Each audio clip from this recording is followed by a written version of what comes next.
Salut! Pour la première fois dans l'histoire, une équipe de chercheurs à l'hôpital San Raffaele de Milan, en Italie, a réussi à supprimer un gène spécifique dans l'ADN et à guérir instantanément une maladie génétique, l'hypercholestérolémie, et sans modifier l'ADN. Ça n'a pas encore été testé sur l'homme, mais nous en sommes proches selon les chercheurs. Cela signifie qu'à l'avenir, nous pourrons probablement guérir différentes maladies génétiques. Et comme le dit Angelo Lombardo, le chercheur qui dirige le groupe de recherche à l'hôpital San Raffaele, il y a beaucoup de maladies qui peuvent être guéries avec cette technique appelée épigénétique. Aujourd'hui, je vous explique comment on a réussi à contrôler un gène de l'ADN à l'hôpital San Raffaele et ce qu'est l'épigénétique. Ne manquez pas ce reportage. Je m'appelle Simone Baroni, je suis physicien, amoureux de la science et de la nature, et ma mission est de diffuser la science de manière captivante. Je vous invite à vous abonner à ma chaîne de science.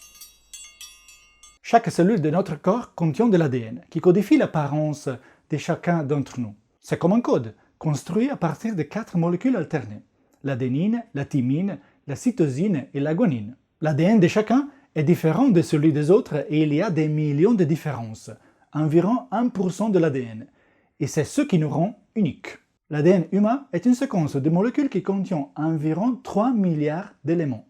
Si vous déroulez l'ADN d'une seule cellule, il mesurera 2 mètres de long. Par conséquent, à l'intérieur d'une cellule, l'ADN est enroulé.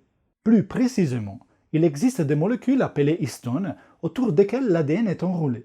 Les histones sont des protéines et vous pouvez les imaginer comme des petites sphères autour desquelles la molécule d'ADN s'enroule. Grâce à cet enroulement, l'ADN devient compact et parvient à occuper un espace très réduit à l'intérieur du noyau de chaque cellule. D'ailleurs, il ne faut pas considérer l'ADN comme une seule molécule. Chez l'homme, l'ADN est divisé en 23 paires de chromosomes et chacun de ces chromosomes est enroulé autour de ces protéines appelées histones. Cela nous amène aux gènes de l'ADN. Ce n'est pas tout l'ADN qui est utilisé, mais seulement certaines parties, appelées gènes, qui contiennent des séquences indiquant à la cellule les molécules à construire. Nous sommes enfin prêts à comprendre la différence entre la génétique et l'épigénétique et comment les chercheurs de l'hôpital San Raffaele à Milan sont parvenus à supprimer un gène sans modifier l'ADN. Chaque molécule de notre corps contient le même ADN. Pourtant, nous avons des molécules de types différents. Les neurones dans le cerveau, les cellules du foie, les cellules épithéliales, etc. Le fait est que chaque type de cellule n'utilise que certains gènes de l'ADN et en supprime d'autres. Si une cellule active un certain groupe de gènes, elle sera une cellule nerveuse du cerveau. Si au contraire, elle réprime ces gènes et en active d'autres, il s'agira d'une cellule du foie par exemple. Les gènes peuvent donc être activés ou supprimés. C'est là qu'intervient l'épigénétique, qui étudie précisément comment les gènes de l'ADN sont exprimés ou supprimés. Il existe 2 façons principales d'activer ou de supprimer un gène. Nous avons dit que l'ADN s'enroule autour de molécules appelées histones. Lorsque l'ADN est enroulé, les gènes contenus dans cette partie enroulée ne sont pas utilisables.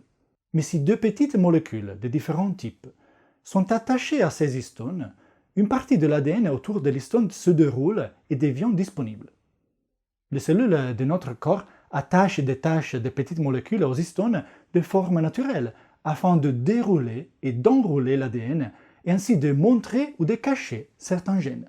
Une autre façon d'activer ou de supprimer un gène consiste à attacher des petites molécules appelées groupes méthyle à des zones de l'ADN adjacentes au gène.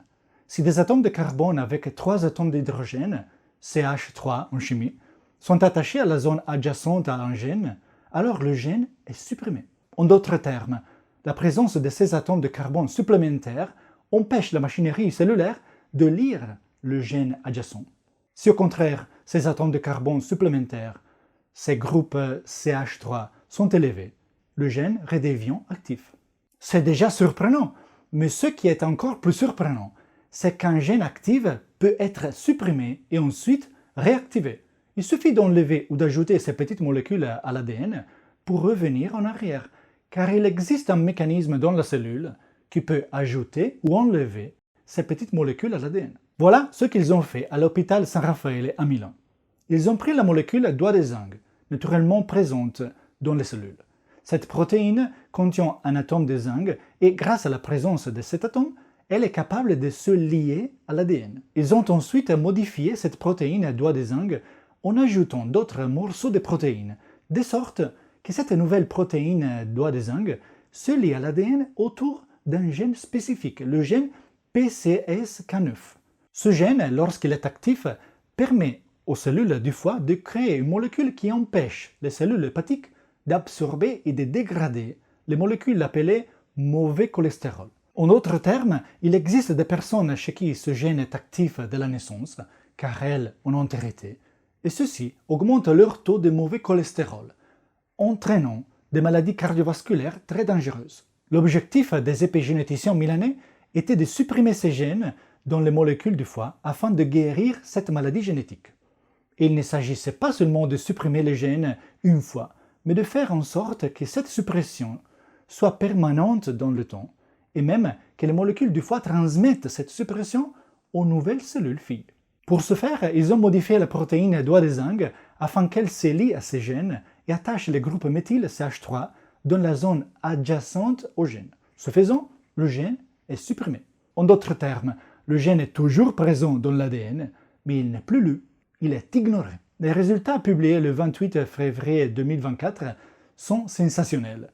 Ils ont pris des souris avec cette maladie génétique, l'hypercholestérolémie, leur ont donné la nouvelle protéine doigt de zinc et la conséquence est que les cellules du foie ont supprimé la lecture du gène de 75%. Et cette suppression a duré pendant les 11 mois d'observation, c'est-à-dire pendant toute la durée de l'expérience. Plus étonnant encore, ces petites molécules attachées au gène PCSK9 ont été transmises aux cellules filles lors de leur multiplication. Traduit en termes humains, c'est comme si on avait administré cette molécule à une personne atteinte d'hypercholestérolémie et qu'elle était instantanément guérie, l'hypercholestérolémie disparaissant pour une quarantaine d'années. Selon le groupe de recherche de Milan, il ne s'agit que des premiers résultats et il sera probablement possible de parvenir à une suppression de près de 100% du mauvais gène. Et qu'en est-il des gènes voisins? N'ont-ils pas été modifiés? Selon l'étude publiée dans Nature, les modifications des gènes proches du mauvais gène sont très faibles. Il faudra certainement approfondir l'étude, mais les premiers résultats sont très prometteurs et suggèrent qu'il sera possible de modifier un seul gène avec une grande précision. D'autres groupes de recherche visent à modifier directement l'ADN d'une personne afin d'éliminer des maladies génétiques, mais cela implique le risque d'éventuelles mutations génétiques malignes. En revanche, les modifications épigénétiques sont des modifications non invasives. En effet, elles ne font qu'attacher ou détacher de petites molécules à l'ADN afin de dérouler ou d'enrouler un gène afin de permettre ou d'empêcher sa lecture. Et ces petites molécules peuvent être enlevées ou remises en place comme vous le souhaitez. Ainsi, si un patient n'a besoin d'un traitement que pendant un certain temps, il peut l'arrêter lorsqu'il n'en a plus besoin. En d'autres termes, chaque remède épigénétique a son antidote. Les experts espèrent pouvoir guérir dans le futur de nombreuses maladies génétiques grâce à l'épigénétique. Un grand pas en avant pour la recherche. Félicitations au groupe de l'hôpital Saint-Raphaël et de Milan. Que pensez-vous de cette réussite? Écrivez-moi dans les commentaires. Avant de vous laisser, je voudrais vous rappeler que si vous voulez en savoir plus sur la gravité, sur le fonctionnement du temps qui est intimement lié à la gravité, et sur la relativité d'Einstein, vous pouvez lire mon livre « Comprends le temps et l'espace ». Le voici. C'est un livre que vous trouverez exclusivement sur Amazon et c'est un livre accessible à tous, car il utilise un langage simple et contient plus de 60 figures et schémas dessinés par moi-même, comme celui-ci. Je vous laisse le lien vers le livre dans la description. Ciao et à dimanche avec une nouvelle vidéo.